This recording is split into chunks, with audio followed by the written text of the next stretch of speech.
Assalamualaikum warahmatullahi wabarakatuh. Perkenalkan, nama saya Zani Harbiakti dari Fakultas Keguruan dan Ilmu Pendidikan, jurusan Pendidikan Guru Sekolah Dasar dari Universitas Muhammadiyah Profesor Dr. Hamka. Tujuan saya membuat video kali ini untuk memenuhi tugas UAS pada mata kuliah Bahasa Indonesia. Saya akan menyampaikan materi tentang pembelajaran keterampilan berbahasa lisan. Semoga video ini dapat bermanfaat dan bisa menambah informasi bagi Anda yang menonton. Selamat menyaksikan. Saya akan menjelaskan tentang keterampilan berbahasa. Jadi, keterampilan berbahasa memiliki 4 aspek, yaitu keterampilan menyimak yang bersifat reseptif, keterampilan berbicara yang bersifat produktif, keterampilan membaca yang bersifat reseptif, dan keterampilan menulis yang bersifat produktif. Pasti kalian ingin tahu kan, apa sih itu reseptif dan produktif? Jadi, reseptif yang dimaksudkan di sini adalah kemampuan untuk memahami bahasa lisan yang didengar ataupun dibaca. Sedangkan produktif merupakan kemampuan untuk menghasilkan suatu pembicaraan topik ataupun tulisan. Kemudian, keterampilan berbahasa dibagi lagi menjadi 2, yaitu keterampilan berbahasa lisan yang erat kaitannya dengan keterampilan menyimak dan keterampilan berbicara. Sedangkan keterampilan berbahasa tulis erat kaitannya dengan keterampilan membaca dan keterampilan menulis. Dalam kehidupan sehari-hari, menyimak dan berbicara merupakan kegiatan berbahasa lisan yang biasa kita lakukan. Seperti yang sudah kita tahu, keterampilan berbahasa terdiri dari 2, yaitu keterampilan berbahasa lisan dan keterampilan berbahasa tulis. Klasifikasi ini dibuat berdasarkan pendekatan komunikatif.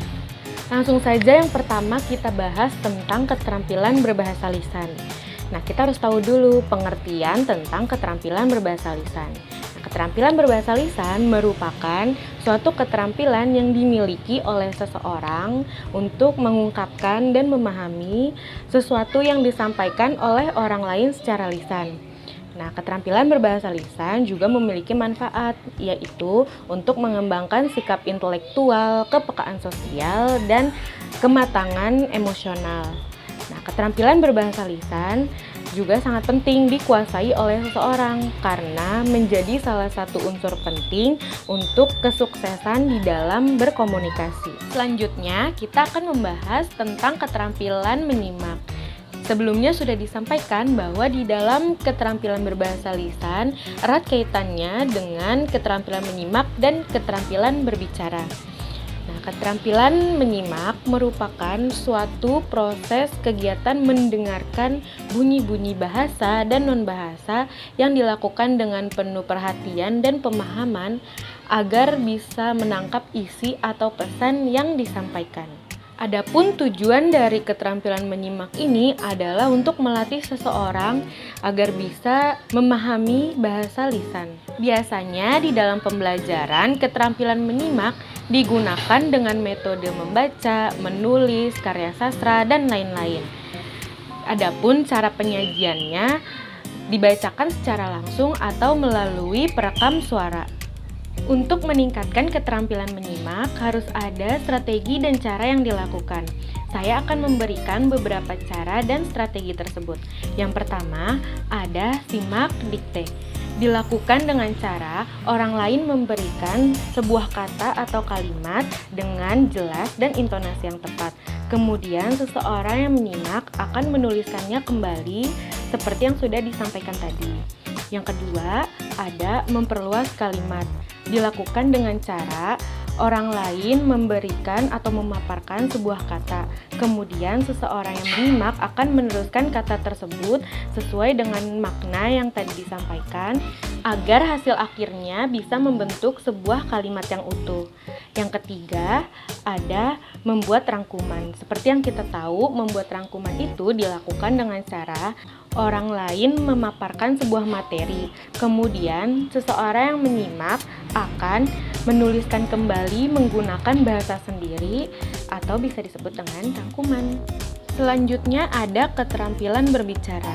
Keterampilan berbicara merupakan suatu kemampuan seseorang untuk mengucapkan bunyi-bunyi artikulasi atau kata-kata agar bisa menyampaikan pikiran, gagasan, dan perasaan.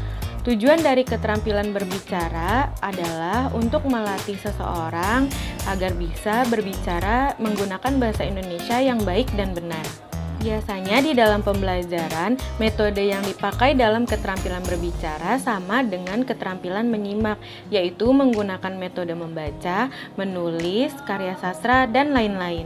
Untuk meningkatkan keterampilan berbicara, harus ada strategi atau cara yang dilakukan. Saya akan memberikan beberapa strategi atau cara tersebut. Yang pertama adalah menyajikan informasi. Salah satu contohnya adalah berpidato.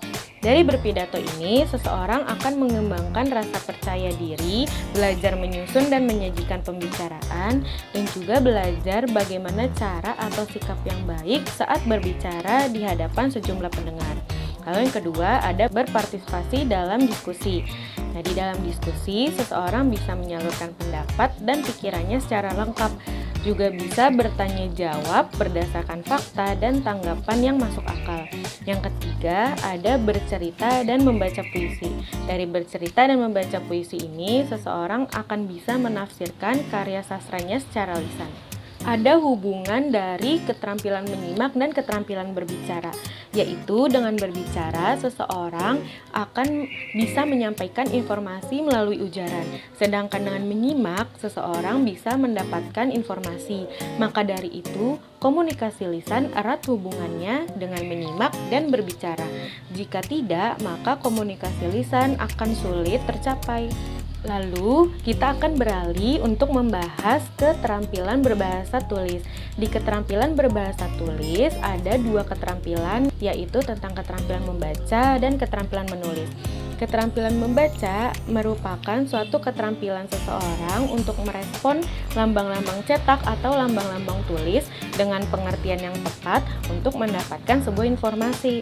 Sedangkan keterampilan menulis adalah suatu keterampilan berbahasa yang dipergunakan untuk berkomunikasi secara tidak langsung atau tidak secara tatap muka dengan orang lain. Agar dapat membedakan keterampilan berbahasa lisan dengan berbahasa tulis, saya akan menyampaikan beberapa perbedaan tersebut. Yang pertama, di dalam berbahasa lisan harus ada pembicaranya secara langsung, sedangkan dalam berbahasa tulis ada pembicaranya, hanya saja tidak secara langsung atau tidak secara tatap muka, misalnya seperti menonton televisi atau mendengarkan radio. Nah, perbedaan yang kedua adalah berbahasa lisan lebih mengutamakan ekspresi dan gerak dari tubuh, sedangkan berbahasa tulis lebih mengutamakan ketelitian dalam menggunakan bahasa atau tanda baca yang sering kita kenal dengan EYD. Dan perbedaan yang ketiga yaitu bahasa yang digunakan dalam berbahasa lisan menggunakan bahasa yang lebih spontan atau bahasa dalam kehidupan sehari-hari, sedangkan berbahasa tulis bahasa yang digunakan lebih menggunakan bahasa Indonesia yang baik dan benar atau secara bahasa yang formal. Mungkin itu saja materi yang bisa saya sampaikan. Terima kasih telah menyaksikan video saya. Bila ada kesalahan mohon dimaafkan. Wassalamualaikum warahmatullahi wabarakatuh.